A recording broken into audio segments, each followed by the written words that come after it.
terima kasih. Assalamualaikum warahmatullahi wabarakatuh. Salam sejahtera untuk kita semua. Ya, pagi ini saya sampaikan dulu terima kasih kepada narasumber, eee, Pak Rahmat atau manggilnya Kak ya, karena ini acara Sri Kandi, jadi Kak Rahmat dan Kak Aji yang sudah mau berbagi dengan kami, di Semen Indonesia Group, di mana kita punya kebiasaan mengundang juga keluarga begitu ya, tidak hanya karyawan atau karyawan laki-laki dan perempuan, tapi juga kita ingin, keluarga ikut menyimak. Dan juga terima kasih kepada pengurus Rekandi, ada Mbak Ria, Bu Fiona, Ketua 3 Mbak Arin ya, yang menyelenggarakan acara ini. Saya sampaikan terima kasih dan seluruh tim, pengurus dan juga kepada para peserta, khususnya di sini, eee, perempuan tapi tidak tertutup, untuk para karyawan laki-laki juga ya. Nah, sebagaimana teman-teman ketahui di Semen Indonesia, sudah 2 tahun ini kita secara rutin menyelenggarakan per 3 bulan paling tidak, edukasi terkait, perencanaan keuangan. Karena, sebagaimana kita ketahui, kita ingin menyiapkan masa tua kita, eee, dengan lebih baik. Kita tidak bisa hanya mengandalkan, penghasilan dari uang pensiun begitu ya. Nah, jadi, tidak bisa kita baru nanti merencanakannya. Nah, karyawan Semen Indonesia Group sendiri secara mayoritas 60% itu, milenial. Jadi sejak mudalah, investasi atau mengelola keuangan direncanakan dengan baik. Kenapa? Karena Semen Indonesia ini, penghasilannya, kalau dibanding harga pasar begitu ya, itu, di atas begitu. Mungkin masih ada beberapa yang untuk jenis pekerjaan tertentu yang harga rata-rata pasar, tapi umumnya di atas harga pasar. Oleh karenanya kita punya kesempatan untuk menyisihkan, menyisihkan penghasilan untuk berinvestasi. Nah, kali ini investasinya, dikelola secara syariah ya. Nah, ini hal baru lagi, mudah-mudahan nanti ke depan, semakin beragam, pengetahuan teman-teman untuk berinvestasi, sehingga, nanti di masa tua teman-teman bisa menjadi orang orang tua yang mandiri begitu ya, tidak menyusahkan, keturunannya karena kita sampai usia tidak tahu beri usia berapa, tapi kita bisa hidup secara mandiri, paling tidak seperti itu ya targetnya. Jadi mari sejak muda kita kelola keuangan kita dengan lebih baik lagi. Salah satunya juga, program-program semacam ini adalah untuk meningkatkan. Kemarin saya baru menjadi pembicara, di inti pesan ya untuk publik. Nah itu, ada yang disebut resilience di perusahaan. Bagaimana manajemen mengupayakan ketahanan mental gitu ya, eee, karyawan di kondisi yang seperti ini gitu. Nah, salah satunya adalah, eee, kita punya tujuan gitu ya. Jadi kalau orang yang daya tahannya nggak bagus secara mental, itu kita kayak jadi kayak nggak tahu gitu, kita tuh mau ngapain, mau ke apa rencana kita ke depan. Nah, salah satunya kita punya goal jangka panjang gitu ya, jangka pendek, jangka panjang. Nah, ini bagus untuk salah satu bentuk karena kita punya tujuan, kita pasti akan mencoba berupaya kita punya daya tahan mental yang baik gitu ya, untuk bisa berpikir jernih juga begitu, bisa merencanakan hal kehidupan kita lebih baik lagi, karir kita. Eee, Termasuk juga ini ya, perencanaan masa depan. Saya kira demikian dari saya. Semoga bermanfaat untuk teman-teman karyawan dan keluarga. Kepada pembicara dan panitia, sekali lagi saya sampaikan terima kasih. Wassalamualaikum warahmatullahi wabarakatuh. Mohon maaf saya juga ini, Sudah, terkendala ya, ini sudah kelihatan ya. Sekarang ya. yang terkecil adalah materi ya, tapi, nggak apa-apa, nanti saya juga akan, go to slide juga. Selamat pagi ya, teman-teman Sri Kandi. Tema hari ini tuh yang mau saya bawakan adalah mengenai cermat merencanakan keuangan ya. Jadi mungkin Tadi saya sudah dikenali juga, jadi mungkin teman-teman di sini bisa panggil saya juga dengan Kak Yudi. Saya saat ini bekerja di Bank Permata dan saya ada divisi untuk di Syariah Wealth Management. Jadi kalau kita lihat di bank itu sekarang banyak nih cara-cara pengelolaan produk wealth management. Cuman di kita itu akan dipisah secara spesifik ya. Jadi ada produk konvensional dan juga ada produk yang syariah. Nah, saat ini kita lagi kembangkan juga untuk beberapa part dari produk dari yang syariah. Nah, nanti ingin tahu detailnya seperti apa, saya akan sampaikan ya. Kak Tiwi, saya waktu dan kesempatan ini berapa menit ya, Kak Tiwi? Untuk waktunya, tunggu sebentar. 30 ya? Berapa ya? 30, ya. Nanti di akhirnya kita akan sesi tanya jawab ya, Kak Yudi. Boleh. Cuman tolong di-remind saya takut kelewatan. Ya. Oke, jadi mungkin kita masuk ke slide pertama. Nah, di sini kalau kita lihat, nah sebenarnya investasi itu apa gitu ya. Jadi kalau saya ceritakan bahwa saya itu pengen menggambarkan yang disebut investasi itu adalah kita ingin mendapatkan penambahan dari nilai aset kita ya. Investasi itu sebenarnya banyak ya. Jadi kita mungkin tanpa kita sadari sebenarnya sih kita sudah gunakan gitu ya. Saya yakin di sini mungkin partisipan mungkin banyak yang wanita ya. Jadi dengan kita memakai contoh nih, wanita kan suka membeli perhiasan ya. Let's say kita bilang misalnya emas. Nah, beli emas itu sebenarnya bisa disebut juga dengan investasi. Nah, itu adalah investasi yang baik juga. Cuman nanti kita akan kembangkan kenapa sih saya harus punya investasi lain. Tapi mungkin yang orang sering dengar investasi itu kayaknya halnya pemahaman kata-katanya itu agak sulit dimengerti gitu misalnya. Apakah itu seperti saham, obligasi, reksadana, falas. Apalagi sekarang banyak tuh media-media investasi yang menawarkan produk-produk yang kita sama sekali tidak paham. Seperti FX robot, lalu kripto. Nah, saya mungkin ingin menyampaikan suatu message ya. Kalau kita ingin mengenal suatu investasi, message-nya satu, bahwa satu, kita nggak boleh greedy.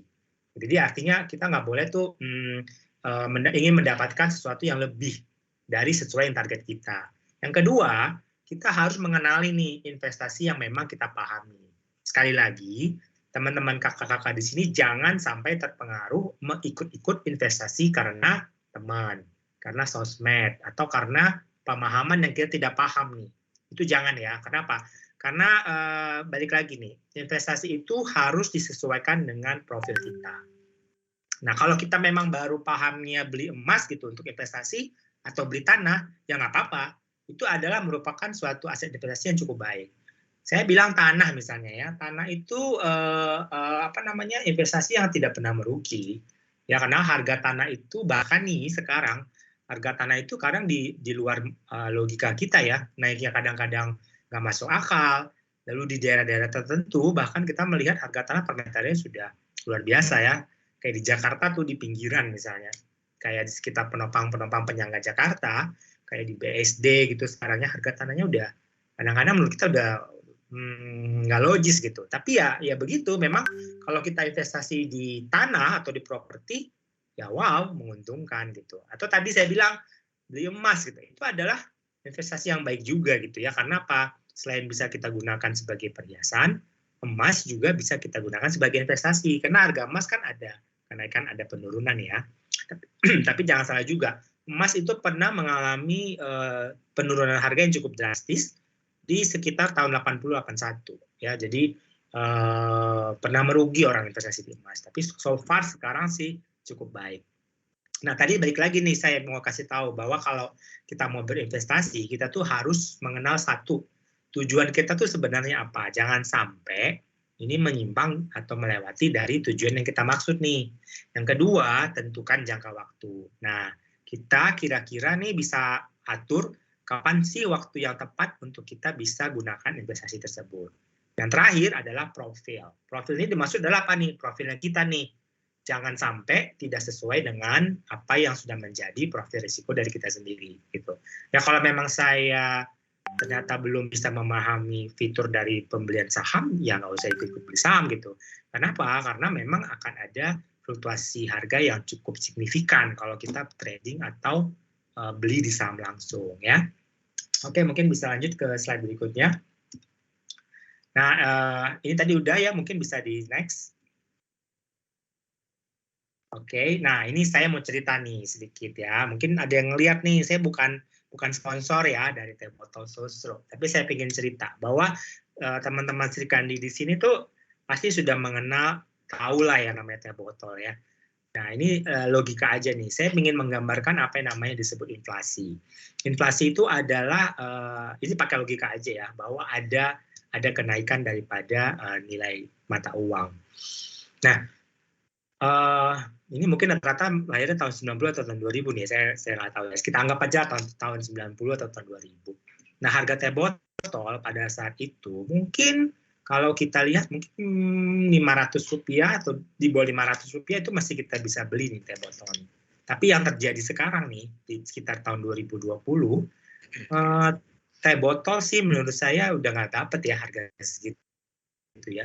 Bahkan di tempat-tempat tertentu, misalnya di resto atau di kafe, di mana gitu, kalau kita beli teh botol, mungkin harganya udah 10.000. Nah, sekarang kita lihat nih, dulu waktu itu kita menggunakan uang 500 dan kita gunakan sekarang untuk beli teh botol, masih dapat atau enggak? Jawabannya sudah tidak kan. Nah, itu tuh. Jadi nilai mata uang 500 itu sudah tidak bisa digunakan lagi di tahun ini. Artinya sudah tidak dapat nih membeli barang yang disebut si teh botol tadi. Mungkin analogi lain adalah misalnya jalan tol deh. Jalan tol dalam kota dulu ya. Jalan tol dalam kota dulu kalau Rp500 masih bisa masuk tol nih. Nah, seperti sekarang itu mungkin udah 15.000 tarifnya. Nah, itu artinya apa? Artinya menggunakan uang 500 sudah nggak bisa nih masuk ke dalam tol. Terakhir nih misalnya kita sering nih pakai nyetir mobil, terus kita masuk kepada U-turn. U-turn itu biasanya ada disebut PAOGA ya. Saya juga kurang paham kenapa sih disebut PAOGA. Mungkin teman-teman tahu ya, PAOGA itu karena dulu sering minta namanya cepet. Maka disebut PAOGA. Tapi coba teman-teman lihat ya, apa mungkin sekarang PAOGA dibayar cepet? Ya nggak mungkin.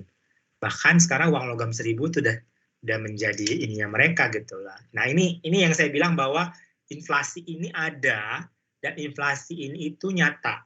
Jadi kalau kita mau membeli investasi, kita harus kalahkan nilai inflasinya. Ya rata-rata sekarang kalau saya bilang inflasi kita itu di 3-3,5% ya. Nah kalau kita cari investasi dengan return yang sama dengan inflasi, artinya dalam 1 tahun ya kita nggak dapat apa-apa nih. Maaf aja. Ya jadi kalau kita cuma taruh di tabungan, atau let's say lebih tinggi sedikit deposito misalnya. Nah kalau inflasinya aja di 2-3% dalam 1 tahun, teman-teman pasti tahu ya rata-rata inflasi Indonesia itu berapa. Kan sering muncul di berita ya. Nah berarti kita itu nggak bisa dapat apa-apa tuh kalau kita cuma taruh duitnya di tabungan. Karena tabungan biasanya sekarang berapa sih gitu ya. Paling nggak nyampe 1% gitu loh.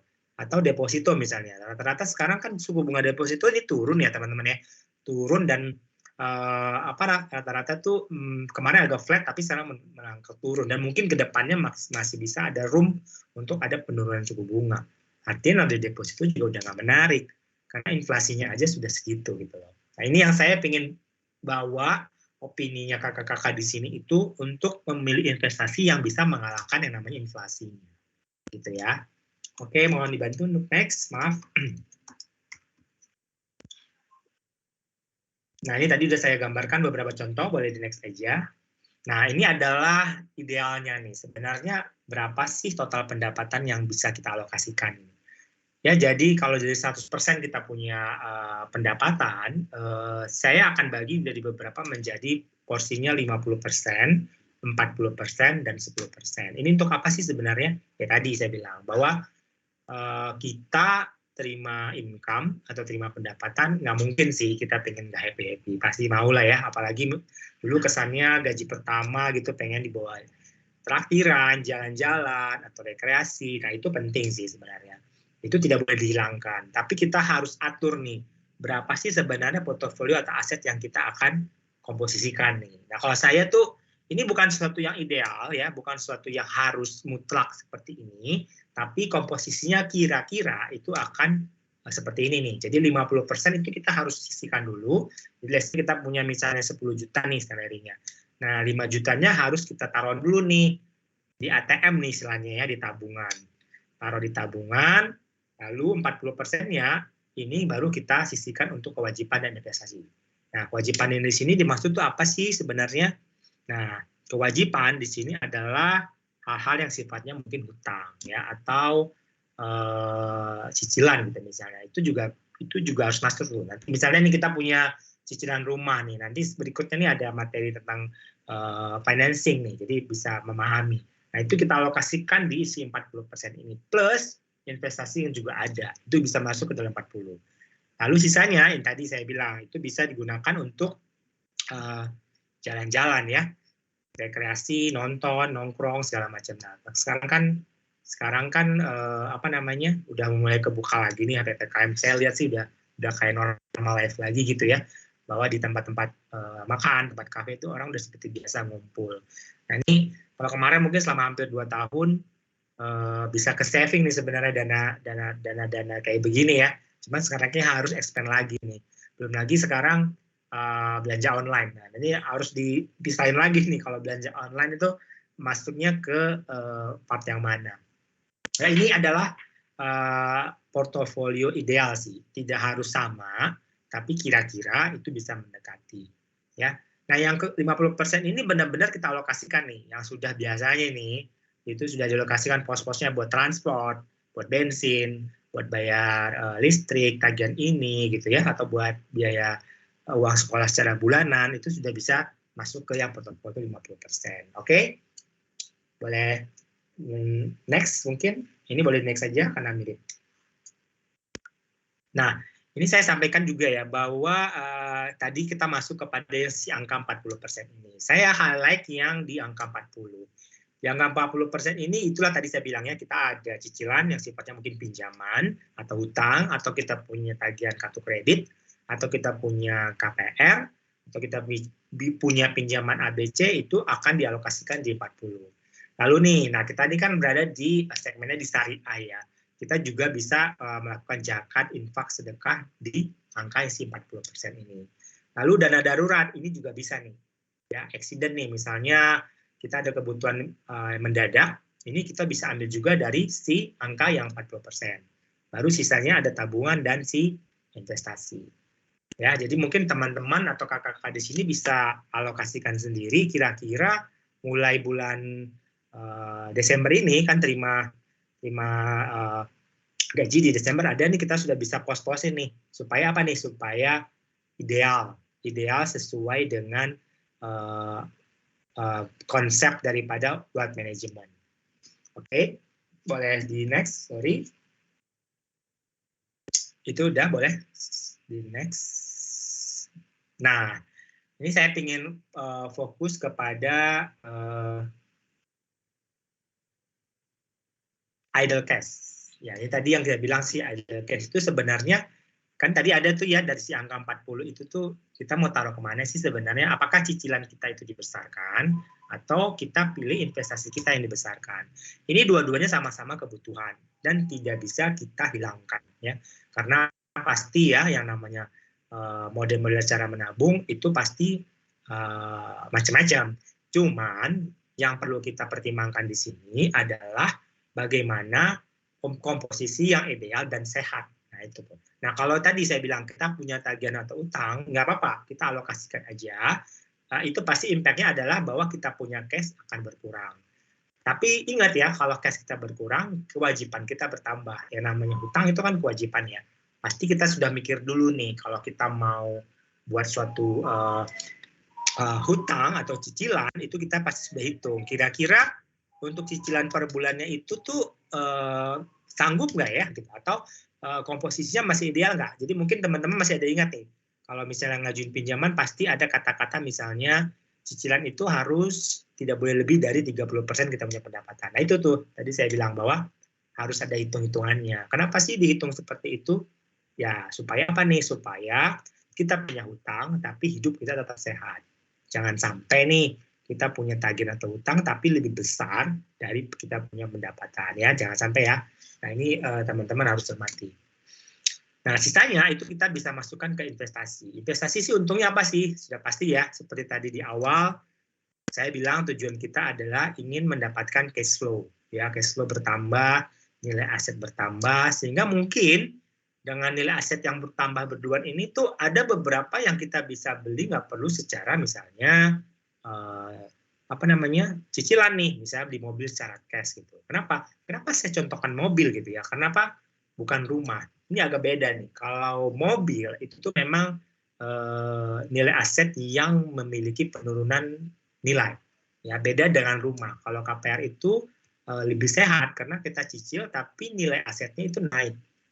Ya, jadi kita akan dapat dua sebenarnya di situ.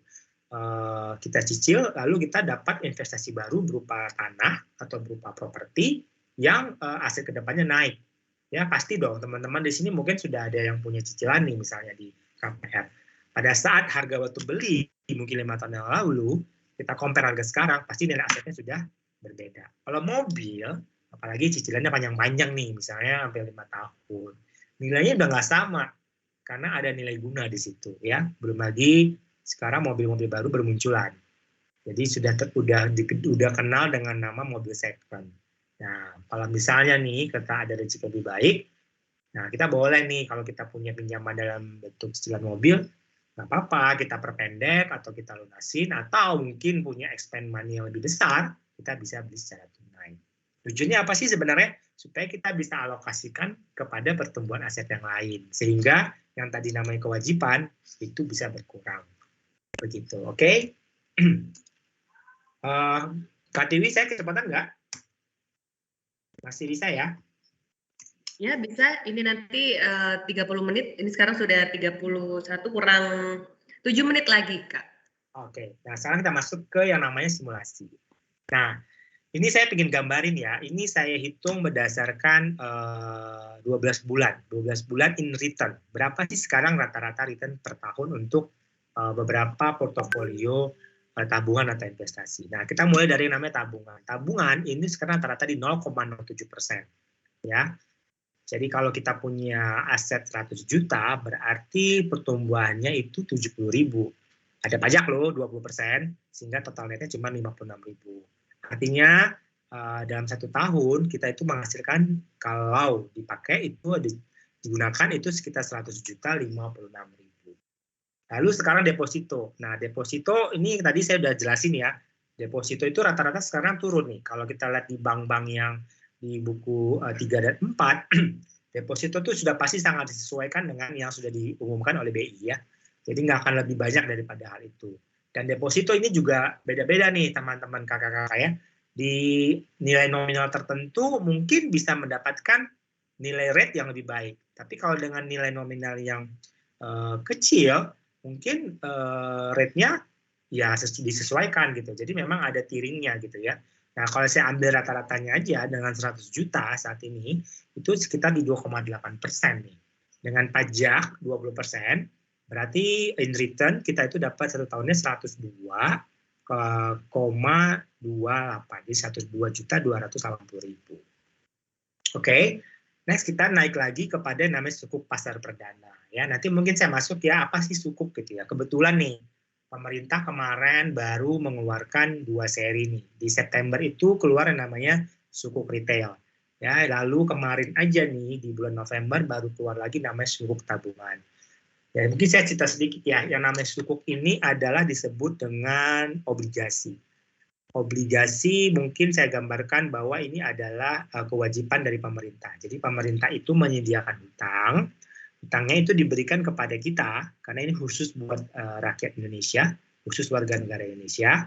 Lalu duitnya dikumpulkan dari warga negara yang membeli sukuk ini, akan balik ke kas negara, digunakan oleh negara untuk membangun. Ya, jadi masuk kepada anggaran, masuk di dalam untuk membangun infrastruktur, masuk juga kemarin untuk pembiayaan kita 2 tahun di COVID, ya. Masuk kepada ke pendidikan, itu digunakan dari dana ini. Saya sedikit sentil dengan sukuk ya. Kenapa sih sekarang pemerintah itu gencar sekali mengeluarkan sukuk atau surat utang negara? Nah, kalau kita compare kepada sebelumnya, pemerintah ini sekarang lebih banyak menggelontorkan hutang itu hanya kepada domestik. Ya, kayak sukuk ini nih. Sukuk ini nggak boleh dibeli oleh asing. Ya, sukuk ini hanya diutamakan untuk warga negara Indonesia. Artinya, pemerintah itu sekarang dari sisi postur hutangnya, itu jauh lebih aman dibanding dulu. Kenapa? Karena pinjaman luar negerinya itu berkurang, tapi lebih banyak masuk sektor pinjamannya ke dalam negeri. Intinya sama, pinjamannya digunakan juga untuk membangun, ya, membangun infrastruktur, jalan tol, transportasi, macam-macam. Nah, itu digunakan dari dana sukuk ini. Nah, kemarin itu baru keluar 2 seri. Ini kalau saya rata-rata, sukuk itu kemarin dikasih kuponnya itu di 5,47. Lumayan ya, 5,47, pajaknya itu setengah dari pajak yang biasa. Jadi cuma 10%. Jadi totalnya itu bisa dapat 4,6 juta nih dalam 1 tahun. Lumayan kan dibanding taruh deposito. Dan sukuk ini rata-rata juga tenornya pendek nih, ya, di atas 1 tahun dan maksimal 3 tahun. Lalu masuk lagi ke namanya reksadana. Nah, reksadana ini nanti saya akan bahas juga di slide berikutnya. Ini memiliki fluktuatif dalam return. Saya hanya ambil rata-rata aja ya. Dari masing-masing reksadana ini, let's say saya ambil yang ke bawah nih, reksadana saham. Ya, saya balik nih, karena kalau ngomongin reksadana, ini adalah return yang kita nggak bisa pastikan ke depannya akan dapat berapa. Ya, kalau reksadana ini kita hanya bisa melihat secara historical ke belakang. Kalau kita lihat di reksadana saham itu sekitar di 55,7%. Nah, jadi kalau teman-teman kakak-kakak di sini invest di reksadana saham dalam 1 tahun, tapi yang kemarin ya, kita nggak bisa memberikan kepastian untuk return ke depan, itu dapatnya sekitar di 55 juta. Lumayan kan? Nah, ini tadi saya bilang nih, jadi kita harus bisa atur portofolio mana yang kita masuki dan yang mana yang kita mau pakai secara sesuai jangka waktu. Nah, kalau saya lihat nih ya, kita lihat bersama-sama ya. Kalau tabungan inti, saya mengkategorikan tabungan dan deposito itu adalah bentuk investasi yang sangat pendek. Jadi kalau di sini kita butuh dana accident atau urgent, kita bisa cairkan dari yang ini dulu. Karena ini kayak tabungan. Tabungan kan anytime bisa diambil. ATM, sekarang bisa pakai QR code. Jadi gampang sekali penggunanya. Nah, bisa taruh di sini untuk cash nih. Lalu deposito juga kadang-kadang kan mungkin sebulan perpanjang atau 3 bulan dan tidak lebih dari setahun. Ini saya kategorikan juga untuk investasi yang sifatnya tenornya pendek. Kita masuk ke yang middle, yang menengah, ini kita masuk ke namanya sukuk. Ya, sukuk dan reksadana pasar uang, ini masuk kepada tenornya yang middle. Ya, jadi rata-rata 3-5 tahun. Artinya, sukuk ini kan kemarin launching 3 tahun lagi baru bisa cair kan.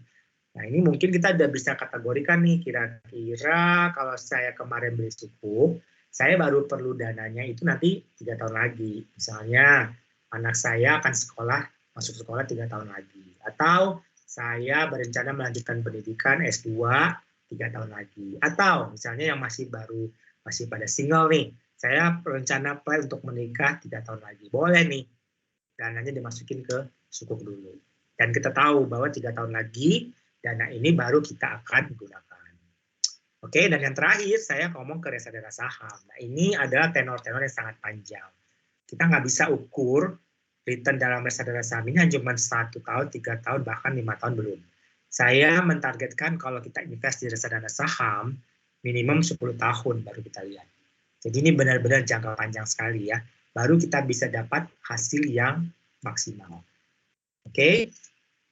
Ini KTW kalau ada pertanyaan boleh langsung di-chat kan ya kalau nggak salah ya? Ya, ini sudah ada beberapa pertanyaan, tapi nggak apa-apa nanti di akhir presentasi aja baru saya bacakan pertanyaannya. Oke, saya lanjut dulu aja ya, nanti kita baru masuk ke tanya jawab. Oke, silakan. Boleh next slide, maaf.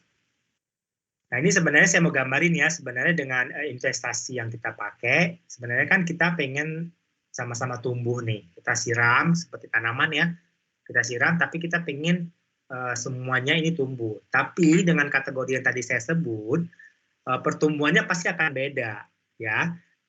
Nah, tanaman yang kita taruh di tabungan deposito dengan saham obligasi reksadana atau dengan emas, ini akan memiliki karakteristik tumbuh yang berbeda. Ya, sudah pasti yang lebih tinggi resikonya itu akan tumbuh lebih duluan. Ya, kenapa? Karena saya kembali menegaskan bahwa jika kita ingin return yang tinggi dalam suatu investasi, maka kita harus terima suatu resiko yang tinggi juga. Resiko pasti ada, tapi resiko bukan sesuatu yang harus ditakuti. Kenapa? Karena kita dengan cermat membeli investasi dengan benar. bukan yang aneh-aneh atau bodong atau yang nggak jelas nih apa isinya. Tapi kalau kita selama beli investasi yang benar dan ada, kita nggak perlu takut. Ada penurunan itu hal yang biasa. Tapi in between dalam waktu yang panjang, kita bisa mendapatkan return yang maksimal kalau saya bilang. Oke, boleh next mungkin ke pasar modal ya. Next slide pasar modal boleh. Oke, nah ini saya akan kasih gambaran berbeda. Saya akan masuk kepada yang fokus namanya pasar modal. Saya nggak membicarakan lagi masalah emas dan properti ya. Nanti properti mungkin Pak Aji akan bahas lebih detail. Tapi di pasar modal kita kenal yang namanya saham dan obligasi. Saham itu sebenarnya dan obligasi adalah semuanya menggambarkan kegiatan usaha suatu perusahaan. Ya, setiap perusahaan yang go public itu bisa mengeluarkan yang namanya saham atau emiten. Juga sama, bisa juga mengeluarkan yang namanya surat utang atau obligasi. Nah, saham inilah yang diperdagangkan yang dikenal dengan nama Bursa Efek Indonesia. Boleh nggak sih kita beli saham? Boleh dong.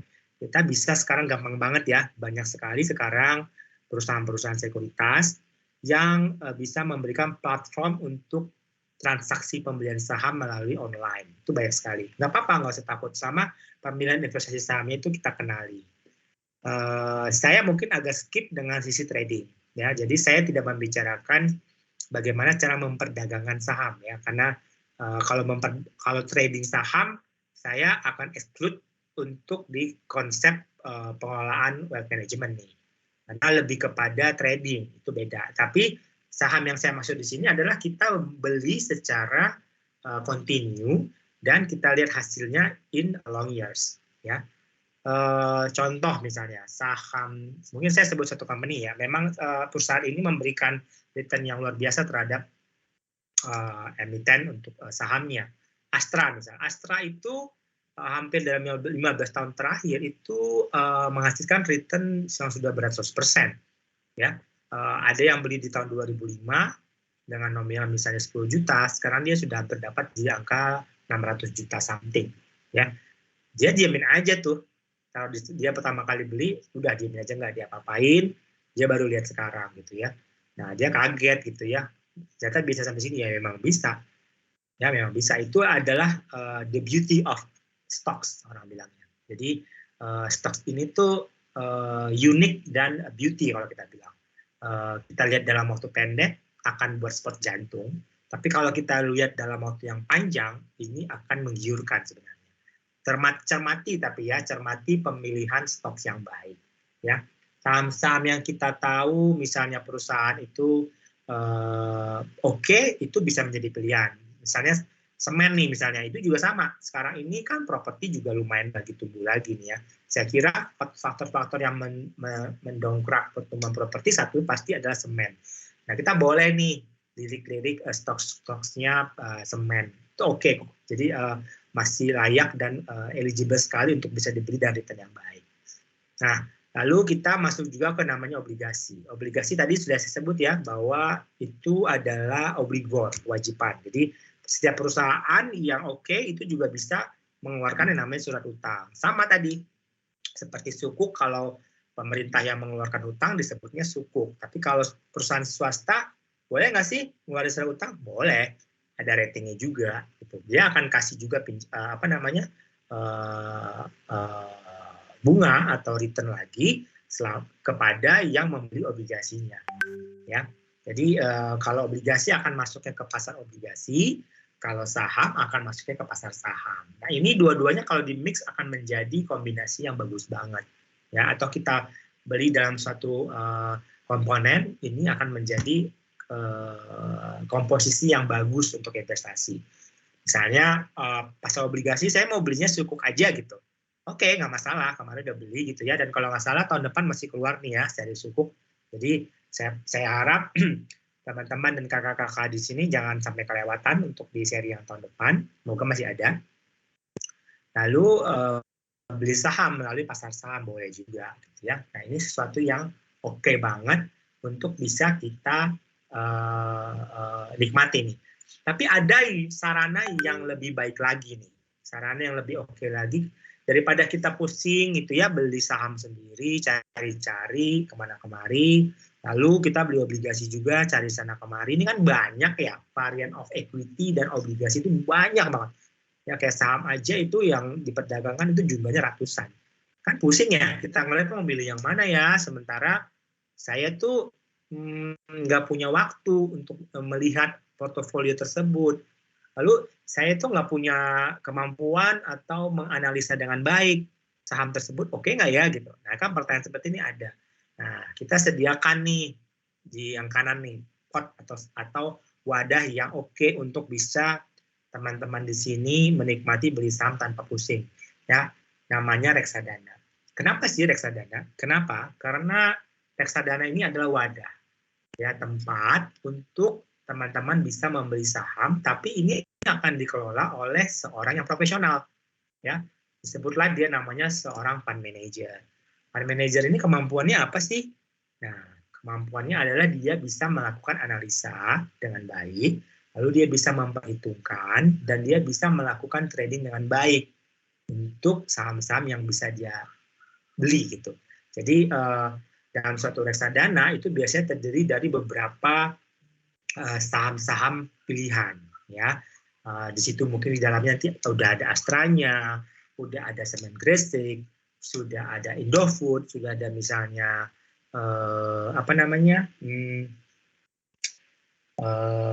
Unilever ya atau Jasa Marga. Nah itu sudah ada di dalamnya. Jadi teman-teman sini nggak perlu pusing. Saya mau beli saham yang mana ya? Udah serahin aja kepada reksadana, kepada fund manager untuk memanage kita punya saham. Makanya saya kesampingkan tuh yang kanan disebut pasar modal, di bawahnya adalah reksadana. Ini wadah juga, jadi memudahkan nih ya untuk kakak-kakak di sini melakukan pemilihan aset dengan baik. Ya, oke. Boleh di next slide mungkin. Nah ini sebenarnya alurnya ya. Jadi kalau kita lihat ini sudah saya jelaskan juga tadi ya bahwa di pasar obligasi sendiri kita sudah dapat keuntungan yang cukup banyak ya, di mana dulu obligasi ini pajaknya 15%. Sekarang pemerintah memberikan suatu insentif yang baik lagi. Cuman 10% pajaknya dibanding compare to deposito yang 20%. Udah pastilah kalau beli sukuk, beli obligasi, saya yakin teman-teman di sini akan dapat return yang jauh lebih oke daripada taruh di deposito. Saya yakin itu. Kenapa? Karena kupon atau gain atau yang diberikan dari sukuk atau obligasi ini rata-rata di atas bunga deposito. Ya, dengan pajak yang setengahnya aja, sudah pasti kalau di compare apple to apple, naruh di obligasi itu sudah pasti jauh lebih menguntungkan. Lalu kita masuk kepada yang saham. Nah, saham ini macam-macam ya. Dapatnya pasti tidak ada pajak yang namanya saham. Jadi tidak objek pajak. Lalu dia ada potensial capital gain, di mana harga jualnya kita dapat lebih tinggi daripada harga beli. Lalu ada brokerage fee kalau kita mau misalnya beli saham langsung. Tadi yang saya bilang nih, sekarang kan banyak platform di smartphone ya untuk bisa melakukan trading. Nah itu sama, itu sebenarnya tadi sudah saya jelasin ya, ini mungkin penggambarannya aja. Boleh next mungkin? Nah ini tadi saya bilang, ini adalah reksadana yang saya bilang. Di dalam reksadana ini sudah ada komposisi yang tadi saya cerita. Sudah ada saham A, B, C, D, E, F, G, sudah ada obligasi A, B, C, D, itu sudah dijadiin satu. Jadi kalau ibarat nasi goreng, ya itu sudah dicampur semua. Ada telurnya, ada cumi, lalu ada sayur, ada tomat, bumbunya semua ada jadi. Jadi kita tinggal makan enak, pas gitu. Nah, reksadana yang baik adalah reksadana yang mampu memberikan return yang baik, ya, meramu suatu portofolio menjadi suatu produk yang bagus. Ibarat tadi nasi goreng, seorang chef yang bagus dia akan memberikan hasil masakan yang enak, ya. Jadi ibarat logikanya seperti itu tuh. Tapi yang jelas, once kita mau makan nasi goreng dengan sajian daripada chef yang profesional, kita tinggal duduk sebenarnya kan, lalu disajikan kita tinggal makan. Sama nih, kalau mau investasi di reksadana, kakak-kakak di sini udah tenang aja, cuman perlu call ke kita, ke Bank Permata, minta dipilih ini produk apa nih reksadana yang oke, kita akan sediain. Ya udah, nanti yang ngatur adalah si fund manager. Kita cuma terima laporan aja nih setiap hari, sebenarnya laporannya ada, tapi saya nggak suggest untuk dilihat tiap hari ya. Mungkin dalam 1 bulan dilihat aja. Udah saya udah berkembang berapa ya dana saya. Karena sekali lagi saya bilang reksadana ini tuh suatu platform investasi yang transparan, ya, yang sangat jelas dan bisa diakses di mana aja. Jadi kalau beli di suatu bank A, lalu besoknya ada beli lagi di bank D, akan sama, isinya sama, nilainya sama, hasilnya juga akan sama. Ya, jadi nggak ada perbedaan. Jadi saya bilang reksadana ini adalah pengelolaan yang sangat transparan, karena dikasih tahu dalam 1 bulan misalnya si fund manager itu dia meracik saham apa aja sih, lalu dia membeli saham apa aja itu akan dikasih tahu ke kita. Jadi kita akan tahu, oh ternyata duit saya kemarin dipakai beli sahamnya Semen Gresik gitu. Kita akan tahu, oh berapa sih komposisi yang dibelikan, akan dijelaskan di situ. Ya, jadi itu adalah secara garis besar gambaran tentang reksadana. Oke, boleh next. Nah, ini tadi yang saya bilang ya, ini sudah saya jelaskan tadi bahwa saya akan menghilangkan konsep trading. Trading beda dengan investasi ya. Kalau trading itu biasanya kita akan mendapatkan return dengan cepat. Tapi kalau investasi, kita ingin mendapatkan return dengan sempurna, continue, dan lebih menguntungkan. Saya nggak bilang trading ini tidak baik ya, tapi trading ini pasti harus mempunyai skill yang lebih tinggi lagi. Kita, satu nih yang disiapin adalah untuk trading, adalah analisis dan skill yang mumpuni, lalu waktu yang lebih banyak, karena untuk trading itu kita perlu waktu lebih banyak. Yang ketiga adalah mental, ya harus siap rugi nih kalau main di trading. Nah, kalau ini di investasi, saya bilang agak lebih longgar ya, bukan berarti kita nggak butuh waktu, betul, tapi akan lebih fleksibel. Karena kan di sini pasti rata-rata kan ini profesional usia kerja ya, udah pasti 8 to 5 itu waktunya habis buat mikirin urusan kerja nih. Nah, ngapain kita pusing lagi mikirin investasi? Apakah tepat nih kita masih melakukan trading? Ya, saya nggak yakin sih. Saya aja nih ya, maksudnya yang cukup paham dengan portofolio tersebut. Saya tidak begitu ini dengan namanya trading. Ya, saya lebih suka yang tadi masukin ke aset langsung. Kalaupun saya beli suatu stocks atau saham, saya diamin aja. Saya nggak akan lakukan trading. Mungkin kalau saya punya dana lebih, ya saya akan melakukan top up. Atau mungkin saya lihat mungkin dalam setahun bisa, oh udah oke gitu, udah mencukupi, bisa saya cairin dan saya beli aset lain. Tapi kalau trading saya tidak melakukan itu. Ya, jadi mungkin di sini teman-teman nanti bisa lihat sendiri sebenarnya lebih menguntungkan mana sih saya investasi dan trading. Ya, silahkan nanti teman-teman pilih sendiri. Oke, next. Ini next aja, sorry. Nah, ini tadi saya sudah bilang bahwa kita itu kalau dalam investasi harus bisa menikmati namanya hasil ya. Lalu kita harus bisa tahu cara pengelolaan portofolio seperti apa. Lalu kita memilih instrumen yang tepat seperti apa sesuai dengan pilihan kita. Jangka waktu jangan lupa, jangka waktu ini penting. Sebenarnya investasi dana ini kita butuhin kapan nih? Tadi saya sudah bagi ya, ada yang pendek, menengah, dan panjang. Dan tujuan, tadi tujuan untuk apa nih? Saya investasi tujuannya mau untuk sekolah, untuk menikah, untuk pendidikan, itu harus ada. Dan yang terakhir adalah profil risiko. Ya, jangan sampai nih kita beli investasi tidak sesuai dengan namanya kita punya profil. Oke, ini boleh di next. Nah, saya akan sedikit membahas tentang yang spesifik di syariah ya.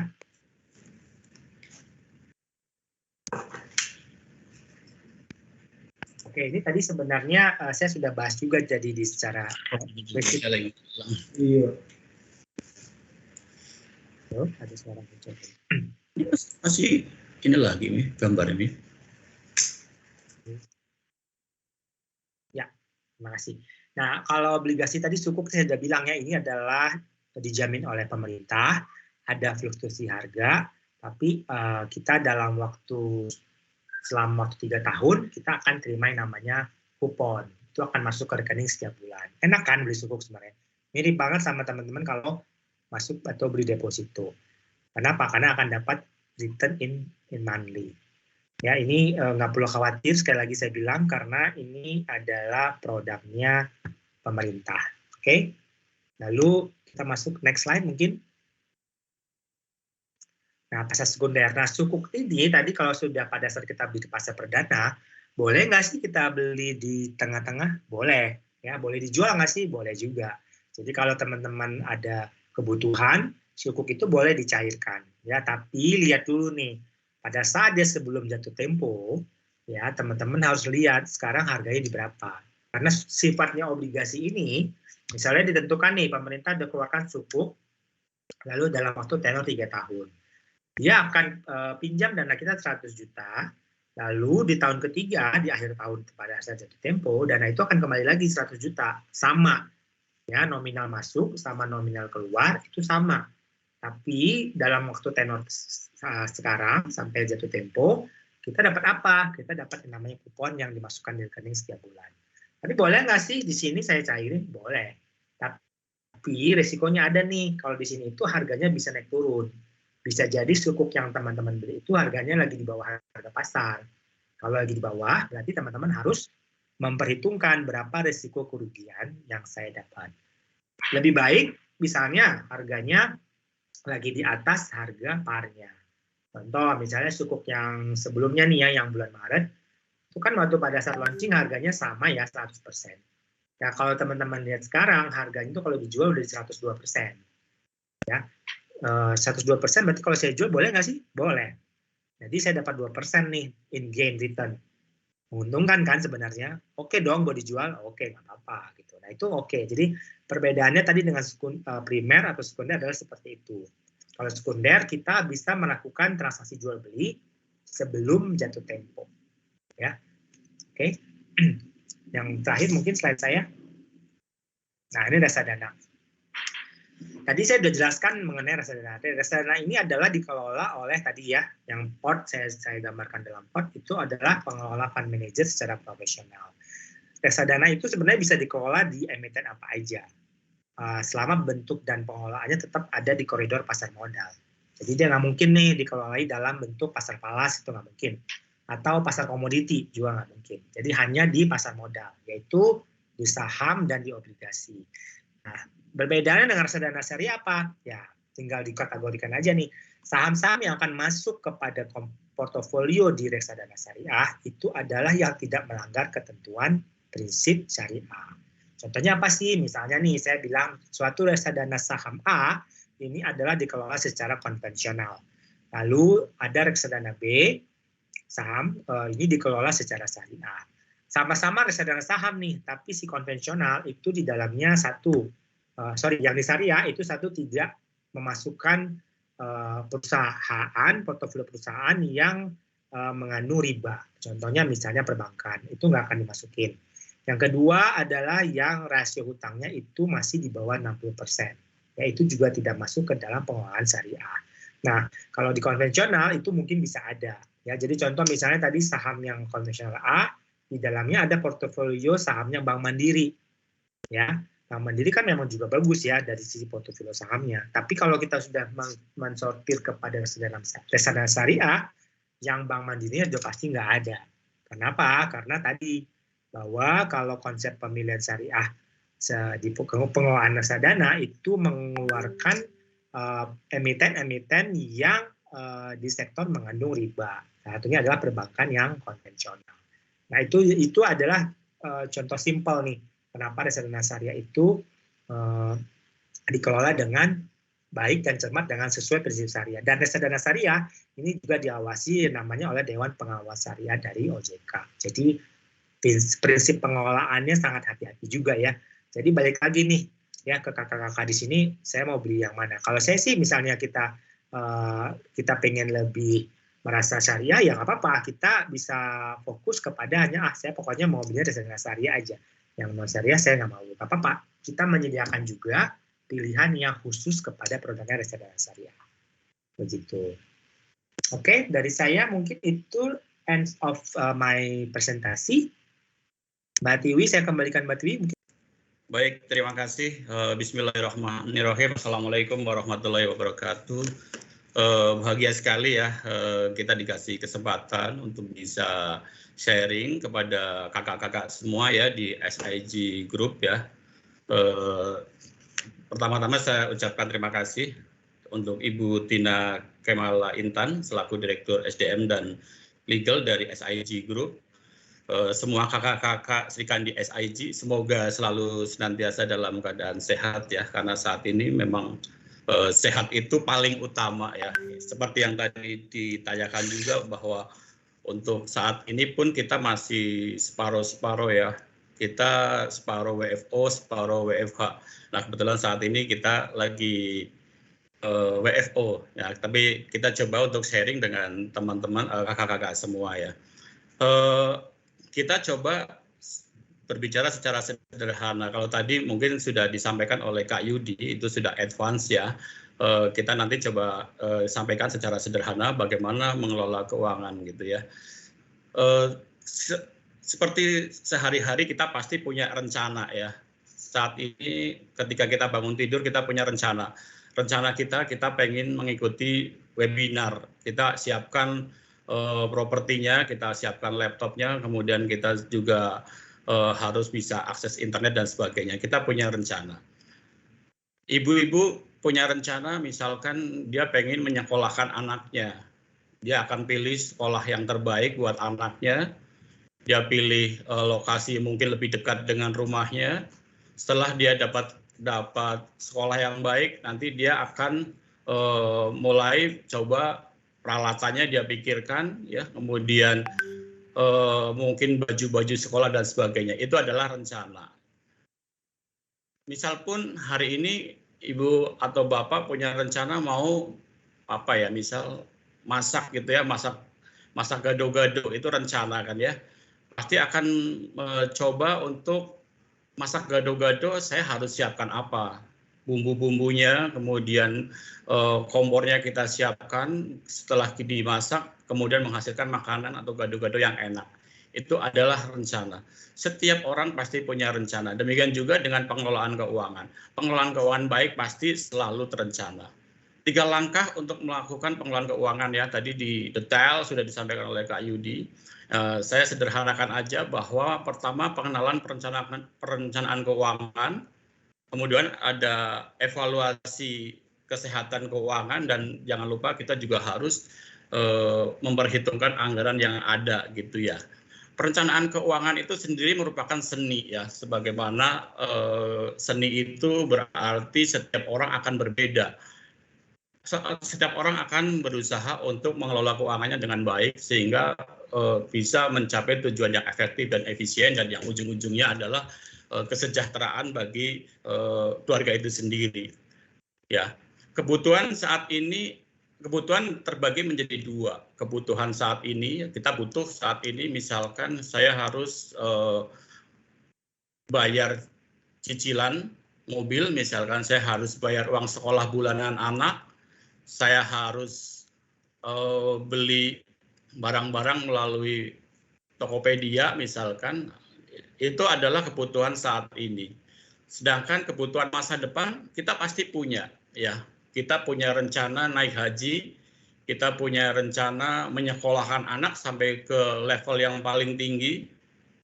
Kakak-kakak semua punya rencana ketika pensiun mau jadi pengusaha misalkan. Itu adalah kebutuhan masa depan ya. Kebutuhan saat ini kita bisa estimasi, dan pendapatan saat ini kita pun kita tahu. Bagaimana dengan kebutuhan yang akan datang? Kebutuhan yang akan datang kita tahu, kita punya kebutuhan, tapi pendapatan kita yang akan datang ada risiko. Kita tidak tahu yang akan datang kita mau seperti apa gitu ya. Kita tidak tahu, mungkin kita ada bencana, tiba-tiba ada pandemi gitu ya. Pendapatan yang akan datang kita harus direncanakan. Itulah kenapa kita butuh perencanaan keuangan ya, karena kebutuhan yang akan datang itu sudah ada, tapi pendapatan yang akan datang kita tidak tahu. Sehingga di saat sekarang ini, di posisi saat ini, kita harus merencanakan keuangan.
Mohon maaf ya, ini kendala di sinyal di kami.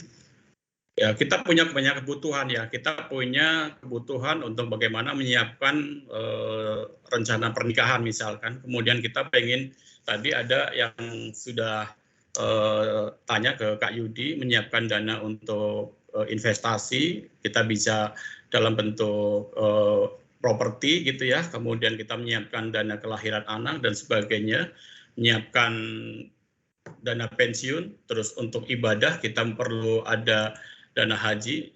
Bagaimana cara biar kita bisa, apa yang kita rencanakan tadi itu bisa terrealisasi? Yang pertama kita harus coba kenali kondisi keuangan kita ya. Kita coba pisahkan, kita harus jujur ya pada diri kita sendiri, coba kita pisahkan harta dan utang kita gitu ya. Harta kita misalkan uang cash yang kita miliki, kemudian tabungan kita di bank, rumah nilainya berapa, motor, tanah, perhiasan dan sebagainya yang bisa kita kategorikan sebagai harta ya. Kemudian utang kita ke koperasi, mungkin kepada bank ya, kemudian utang kepada saudara dan sebagainya. Misalkan kita bisa berhitung bahwa harta kita dikurangi utang itu lebih besar daripada harta, itu berarti keuangan kita cukup baik gitu ya. Tapi kalau sebaliknya, kalau setelah kita jujur dengan diri kita sendiri, coba kita pisahkan antara harta dan utang, kemudian kita lebih banyak di sisi utang, maka keuangan kita sebenarnya dalam kondisi tidak baik. Ini adalah suatu rumus yang sederhana gitu ya. Kemudian kita yang kedua tentukan keinginan. Keinginan itu berarti future ya, ke depannya. Kita pengennya apa sih gitu. Saya pengen beli motor terbaik ya, terbaru misalkan seharga 50 juta. Realisasinya kapan? Target paling jangka pendek misalkan 1 tahun. Saya pengen beli rumah di Gresik misalkan gitu. Targetnya kapan? Coba kita tuliskan aja misalkan dalam waktu 5 tahun. Saya ingin mempersiapkan uang sekolah untuk anak saya masuk sekolah dasar. Coba kita tentukan kapan? Misalkan 3 tahun. Setelah kita tentukan keinginan kita, coba kita prioritaskan mana yang paling dibutuhkan saat ini ya. Kalau dibutuhkan saat ini, misalkan ternyata yang paling dibutuhkan adalah pendidikan, maka kita akan kita akan memutuskan bahwa itu yang paling utama adalah pendidikan. Selanjutnya kita coba evaluasi nih kesehatan kita. Kita mungkin pernah kita punya hal yang sama ya. Kondisinya seperti ini. Uang selalu tidak cukup atau besar pasak daripada tiang. Uang selalu habis untuk bayar utang. Sudah kerja bertahun-tahun tapi tidak punya tabungan misal gitu ya. Atau berutang untuk menutup utang lama atau gali lubang tutup lubang. Atau sering kita ada kebutuhan yang mendadak. Nah, kalau dalam kondisi seperti ini berarti yang perlu kita cek adalah kebutuhan keuangan kita. Keuangan kita seperti apa? Coba kita cek kembali gitu ya. Evaluasi kesehatan keuangan kita. Buat catatan harta dan utang ya. Tadi sudah kita contohkan, kita pisahkan antara harta kita, kemudian utang kita berapa. Nanti akan kelihatan di situ total harta bersih kita berapa ya. Kemudian buat catatan penghasilan dan pengeluaran kita. Kita punya penghasilan, ada penghasilan rutin dan kemudian ada penghasilan tambahan. Pengeluaran juga kita catat juga ya, pengeluaran kita ada pengeluaran rutin dan pengeluaran tambahan. Kemudian hitung perbandingan ukuran isi dompet kita ya. Jadi bandingkan jumlah uang tunai kita dengan pengeluaran rutin. Kita akan kelihatan bahwa itu adalah kesehatan dari keuangan kita.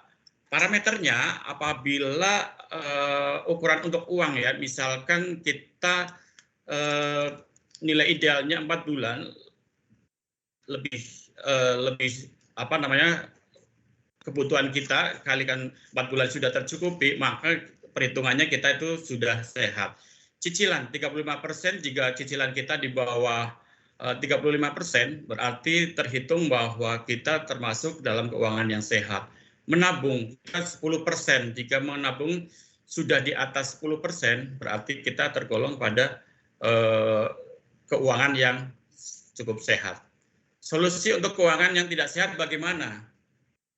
Tidak punya uang tunai dan susah menabung. Tadi kita bersyukur ya, tadi peserta ada yang sudah bisa menabung gitu ya.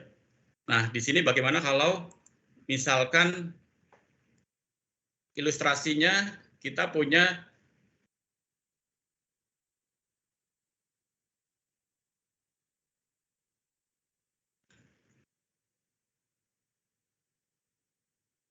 uang kita misalkan ilustrasinya kita punya uang 1.000 setiap harinya ya.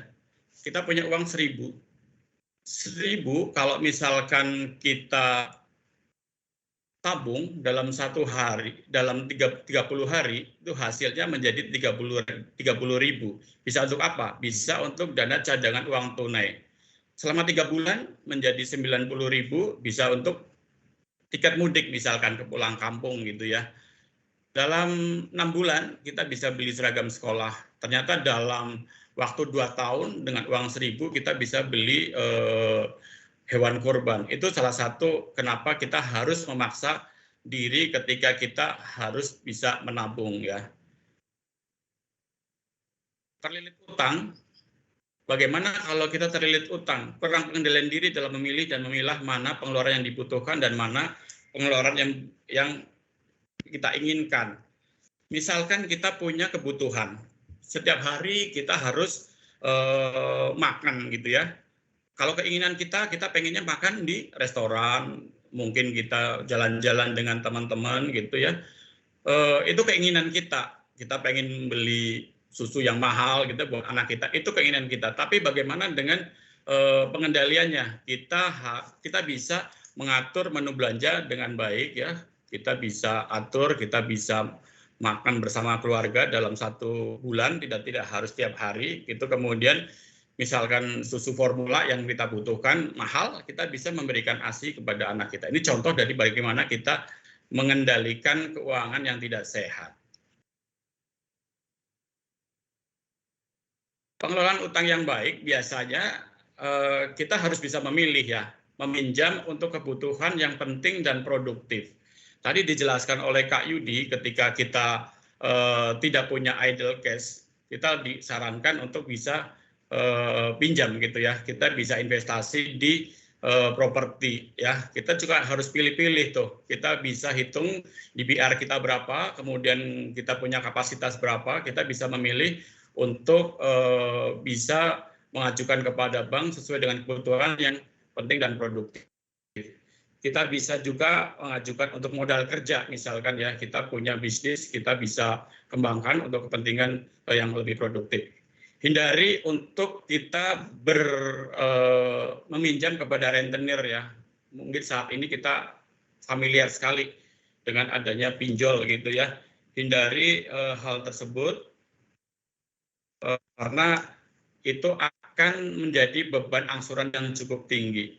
Kemudian kalau bisa, jika kita income-nya di bawah 3 juta, kita hindari untuk tidak menggunakan kartu kredit ya, karena itu akan konsumtif dan akan memakan DBR kita ya gitu ya. Kemudian coba kita bayar kartu kredit dengan lunas, dan jika kita terpaksa sudah terlilit utang, maka kita sarankan untuk coba lunasi dengan coba kita jual properti yang paling mungkin gitu. Nah, bagaimana dengan Bank Permata Syariah sendiri ya, kita bisa ada solusi nih buat kakak-kakak semua ya. Kita punya yang namanya pembiayaan KTA IB multiguna ya. Itu pembiayaan dengan prinsip syariah. Kita punya kebutuhan apa? Ada butuh renovasi rumah, kita butuh biaya sekolah untuk anak ya, kemudian butuh untuk ibadah mungkin haji atau umroh gitu ya, kemudian kita butuh modal usaha, kita kasih solusi di sini. Kita bisa sediakan buat kakak-kakak semua melalui pembiayaan KTA IB multiguna dengan prinsip syariah. Di sini kita menggunakan akad murabahah dan menggunakan akad ijarah multi jasa. Dan secara kesyariahan kita sudah mendapatkan approval dari Dewan Pengawas Syariah dan Otoritas Jasa Keuangan. Sehingga ini salah satu solusi ya ketika tadi kita ternyata pendapatan kita kecil, kita pengen punya modal usaha, kita kan bisa berhubungan dengan kami, dengan Permata Bank, kita bisa kasih ke kakak semua dengan pembiayaan KTA IP multiguna sebagai modal usahanya. Atau misalkan butuh pengembangan di bisnisnya ya, misalkan mau beli mesin gitu, mau beli kendaraan untuk produktif, kita bisa disediakan melalui pembiayaan KTA multiguna. Ini saya sekilas aja, marginnya sangat rendah ya, mulai dari 0,88% flat ya, kemudian biaya adminnya ada, dan kita bisa kasih pembiayaan sampai dengan 300 juta. Ini sekilas aja ya, ketika salah satu solusinya kita ingin punya investasi, kita bisa ngajuin pembiayaan melalui bank. Kalau contohnya di Bank Permata kita sudah ada KTA IP multiguna. Tadi dijelaskan juga oleh Kak Yudi bahwa investasi rumah itu sangat menguntungkan. Kenapa? Karena harga properti tiap tahun meningkat. Investasi aman dan resiko kecil ya, karena ketika pandemi itu harga rumah justru naik ya, setiap tahun harga rumah naik. Dulu saya beli rumah misalnya di Bintaro itu seharga 400 juta, sekarang dalam waktu 3-4 tahun sudah menjadi sekitar 1 sampai dengan 1,5 miliar. Itu investasi yang aman dan risikonya sangat kecil. Rumah pun bisa kita sewakan sehingga kita bisa dapat keuntungan dari sewa ya. Jadi ini salah satu solusi ya, ketika kita memilih investasi, kita sarankan untuk membeli rumah gitu ya. Terus kalau kita sudah punya rumah, tentu kita punya agunan. Kita bisa ajukan ke bank sebagai modal kerja ketika pengajuan kredit. Jadi rumah ini salah satu solusi untuk tabungan masa depan gitu ya. Nah, bagaimana dengan Bank Permata ya? Mungkin nanti teman-teman bisa coba lihat juga di website kami ya. Kita punya produk KPR ya. KPR kita cukup lengkap dan mungkin lengkap ya di antara bank-bank lain ya. Kita punya produk KPR dengan prinsip-prinsip syariah. Ketika kita pengen jangka pendek ya, kita pengen jangka pendek, kemudian kita pengen angsuran yang tetap setiap bulannya, kita ada KPR dengan prinsip murabahah ya. Jangkanya sampai dengan 5 tahun. Kalau kita pengen jangka panjang, kita ada KPR dengan akadnya MMQ, musyawarah mutanah kisah ya, itu bisa sampai 20 sampai 25 tahun. Dan khusus untuk milenial, ini kita bisa juga berikan ya, ini kabar gembira bagi milenial, karena di Bank Permata Syariah sendiri kita bisa memberikan pembiayaan KPR itu sampai dengan 30 tahun. Karena ketika kita tarik tenor 30 tahun, tentu angsuran kita semakin kecil ya, sehingga kewajiban kita menjadi lebih kecil.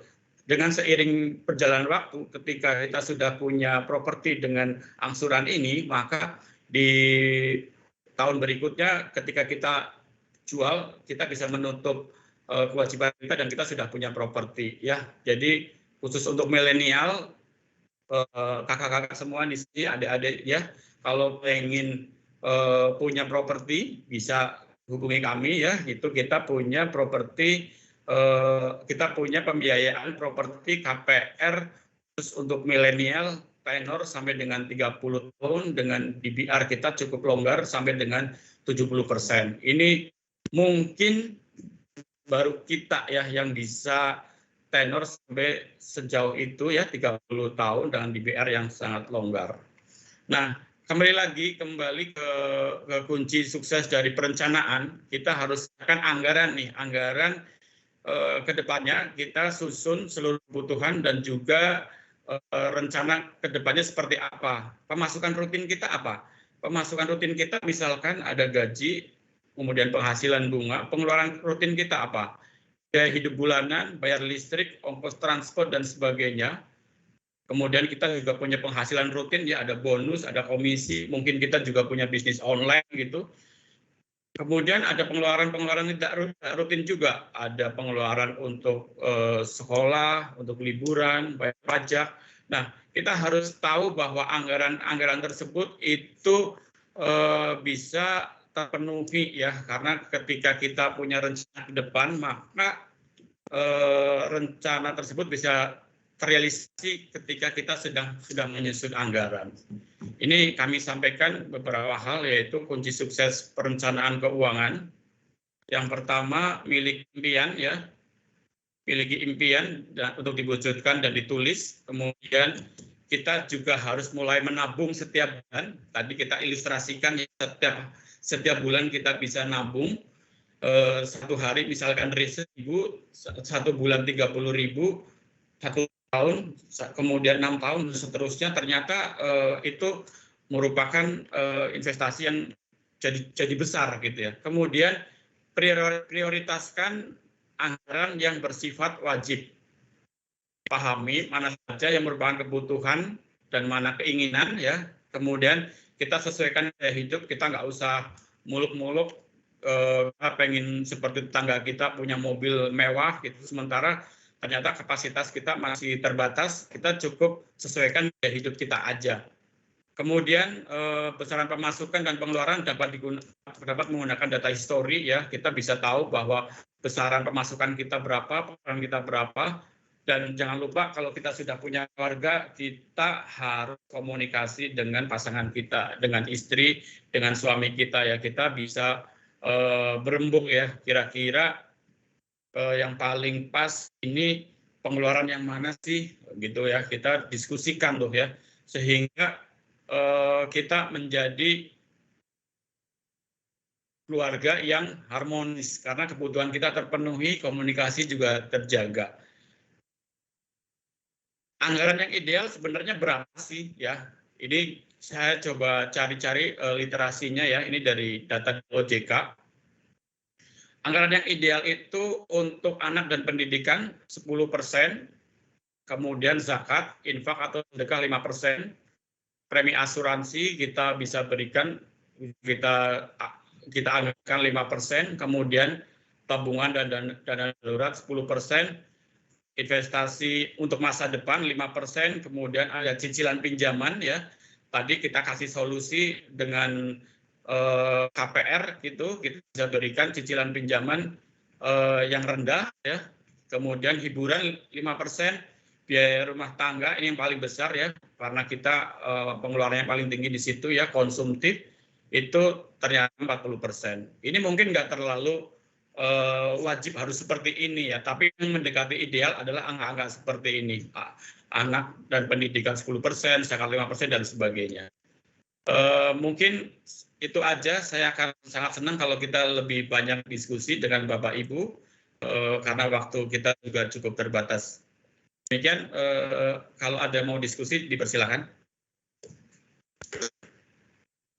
Ya, baik, terima kasih Kak Aji untuk penjelasannya dengan materi pembiayaan. Nah, ini sudah banyak juga yang pertanyaan yang sudah masuk.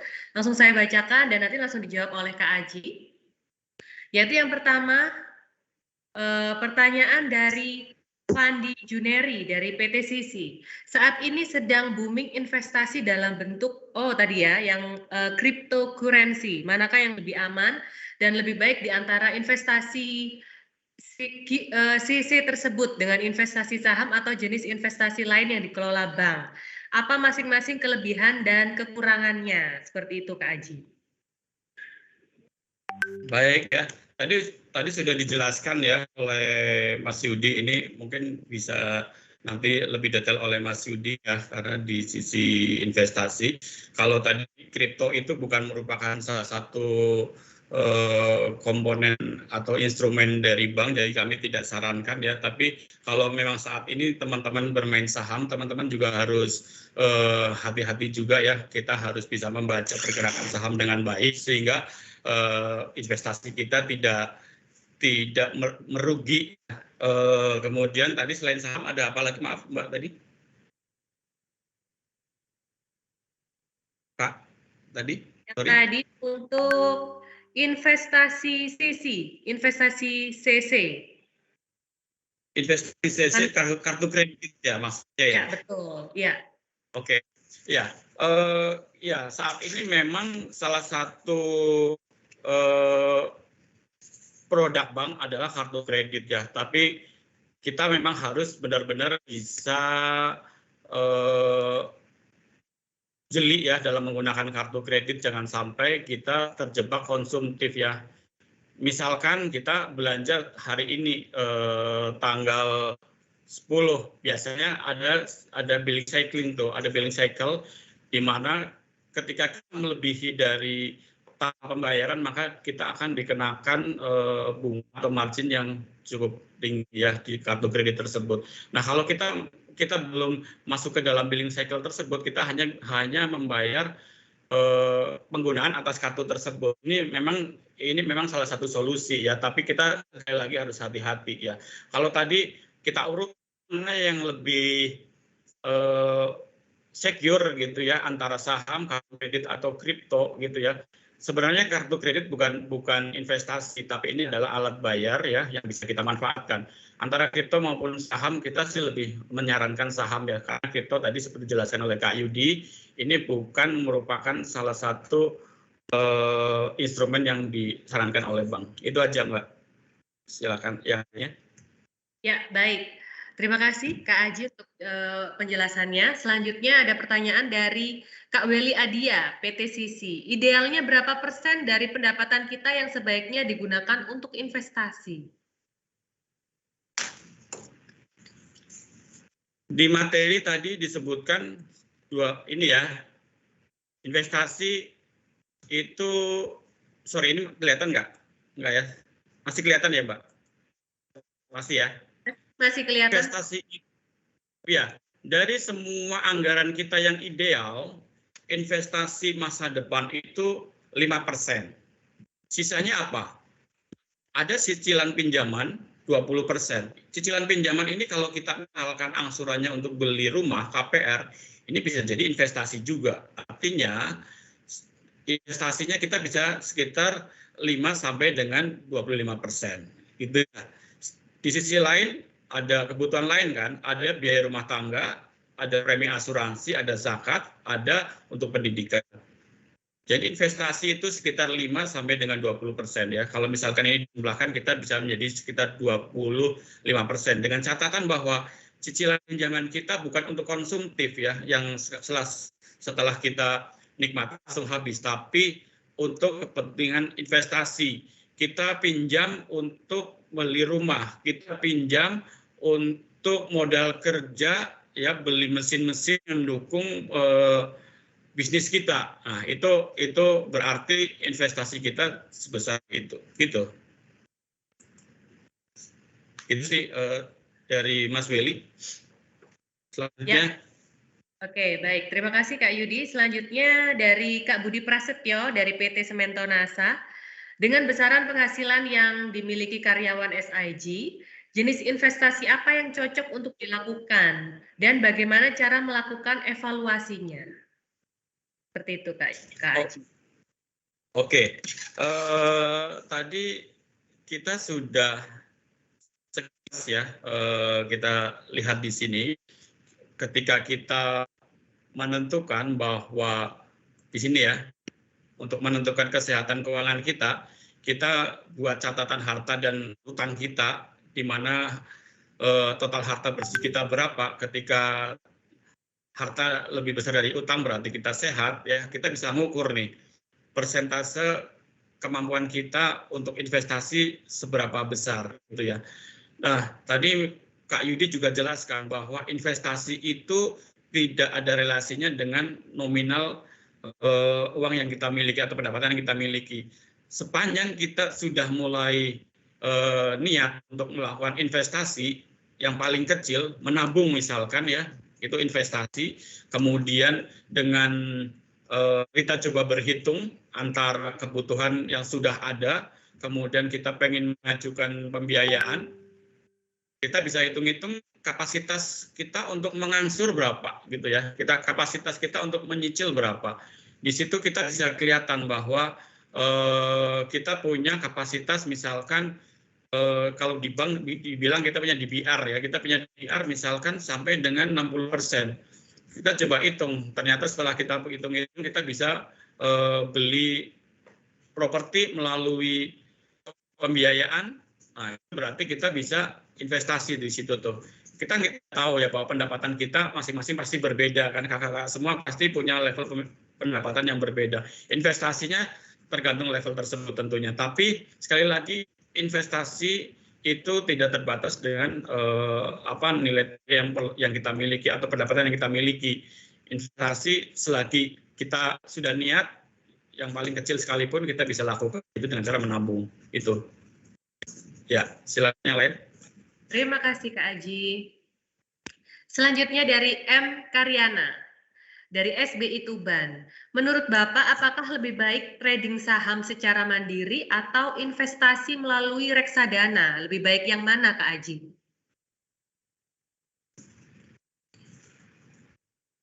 Ini mati lagi. Ini mungkin lebih tepat ke Kak Yudi ya jawabannya ya, tapi saya boleh kasih pendapat yang lebih baik saham atau reksadana, masing-masing punya risiko masing-masing ya, dan kita juga harus paham risiko masing-masing tersebut. Saya ya bisa menyarankan apakah harus saham atau reksadana karena masing-masing tentu punya return yang berbeda dan punya risiko yang berbeda-beda pula, gitu sih yang bisa saya sampaikan. Ya, sepertinya memang banyak yang masih tertarik untuk jenis-jenis investasi ya, yang seperti tadi sesi pertama seperti itu ya. Baik, selanjutnya ini ada pertanyaan dari Kak Gatot Mardiana. Investasi seperti apa untuk karyawan yang mendekati fase pensiun dan belum pernah melakukan investasi? Silakan Kak Aji. Kalau belum pernah investasi dan sudah mendekati pensiun, menurut kami gitu ya, kakak yang mau pada pensiun ini, kita lebih baik punya usaha gitu ya. Kita punya usaha pertama gitu ya. Tapi tentu usaha butuh modal kan. Kalau tidak punya modal, coba hitung kembali kapasitas kemampuan kita untuk membayar, bisa ajukan ke bank ya. Bank punya banyak sekali program untuk modal usaha untuk para pensiun ya. Termasuk misalkan kita punya DPLK tuh ya, biasanya ya DPLK pun di bank bisa digunakan sebagai salah satunya sebagai agunan juga gitu ya. Nah, sarannya sih memang kita punya usaha ya, punya usaha. Ketika kita sudah punya usaha, pengembangan usaha bank sangat welcome ya. Tadi di materi presentasi kami di tengah kita punya pembiayaan KTA di multiguna tuh ya, bisa dimanfaatkan untuk modal kerja ya, atau mungkin beli alat-alat mesin dan sebagainya, itu bisa dimanfaatkan salah satunya. Itu. Ya, terima kasih Kak Aji. Untuk selanjutnya ini pertanyaan terakhir ya, karena kita juga sudah mendekati untuk sesi terakhir. Pertanyaan dari Kak Musyaro Effendi, SIG. Emas dikatakan bukan investasi karena fungsinya hanya melawan investasi atau mempertahankan nilai saja. Persentase return-nya juga tidak bisa dipastikan, persentase sebagaimana jenis investasi lainnya, seperti obligasi, reksadana, saham, dan lain-lain. Mohon pencerahan untuk tim konservatif investor emas ini, apakah masih bisa dikatakan menguntungkan? Sejauh mana keuntungannya? Silahkan Kak Aji. Ini mungkin bisa lebih detail ke Kak Yudi ya, karena kalau investasi bisa dibantu Mas Yudi. Ya, Kak Yudi masih bergabung ya. Silakan Kak Yudi bisa menanggapi pertanyaan dari Kak Musyaroh. Maaf, tadi mungkin pertanyaan bisa diulang. Pertanyaannya seperti ini. Dikatakan bukan investasi karena fungsinya hanya melawan investasi atau mempertahankan nilainya saja. Persentase return-nya juga tidak bisa dipastikan. Mohon pencerahan untuk tim konservatif investor emas ini, apakah masih bisa dikatakan menguntungkan? Ya, tadi sudah saya paparkan di slide saya yang di awal ya, bahwa emas itu salah satu instrumen investasi. Karena apa? Karena emas ini memiliki kenaikan dalam nilai juga, walaupun dia pernah mengalami masa-masa penurunan. Jadi sebenarnya investasi itu banyak ya. Salah satunya emas. Ini bisa kita jadikan suatu pilihan instrumen aja sebenarnya. Karena emas itu akan mengalami kenaikan harga, tapi tidak dalam jangka pendek ya. Kita harus lihat investasi seperti emas ini cukup panjang harusnya. Ya, jadi kalau kita bilang kalau kita punya emas ya kita bisa simpan gitu. Saya sih tetap mengkategorikan emas sebagai salah satu alternatif investasi. Gitu Mbak Tiwi, Kak Tiwi. Ya, berarti investasi emas masih menguntungkan ya, Kak Yudi? Masih. Ya. Saya sendiri juga, istrinya suka itu kalau akhir bulan dia ngumpul-ngumpulin tuh dari jualan online-nya gitu ya, dapat 5 gram, itu salah satu investasi ya ternyata ya, Kak Yudi ya. Betul, masih investasi kok, Kak Haji. Ya, betul sekali sih, biasanya untuk kakak Serikan di SIG ini cocok banget ya, karena pasti kalau ibu-ibu tuh pasti investasinya sukanya untuk ini ya, emas gitu ya, dalam bentuk emas, karena biasanya harganya bisa naik kan ya. Bisa. Oke.